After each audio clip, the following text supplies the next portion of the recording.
Menta perlongan wara HP ke kubur. Ka IDF ka lebiang sahisin da ka jing bakla terbom yi Gibril jang tong ini snga. Kamba kispa Israel ki terbom yi lagi jong Gibril kaput Gaza. Ka Israeli Defense Force IDF ka pentikina yi gini jingjia ka belango hakamit simbar. Ka IDF ka ongba panhab bom ka jet yakun hakini Gibril hajan nir yetzak kibats. Ka kibats ka di kesena sya Gaza shpangshti kumba armail na kaput. Ubom muham day nakadaw technical issue ong ka Israel military. Lajar kata ke Israel military ke klampen sya kumuno bom baham. Kani ke jinghab bom ke klampen masaw yono bat kani ke jingjia karang ya hapo ke jimpet benya. Ong ka IDF kat kum nong nong akitien kan nir yitzak ubom wahab ka jaka farm jong nang snong.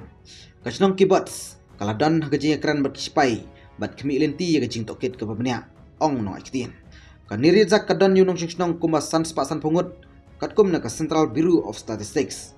Kaniri zakari ka way na kisnong bahapa po ka jirtma balam lenti ka Hamas house name arjar play. Kani kam ka siningkong baka Israel ka terbom mi kisnong lajong. How banay mi arjar apsaw ka way ka jet Israel ka bakla panhap yu bom hasnong yatet. Ubom uklam betay bat hadin wan lumno da kispa Israel. Hadin shibanay ka way ka tang shell Israel ka siat hagaza shpang shithi. Pai bakla na ka target jong ka bat siat hajan ka jingkir kaput. Hadin pensya ka IDF. Kani katang kapenjulori kakali. Kubli Shibun, Storyteller, London Network, Daily Post.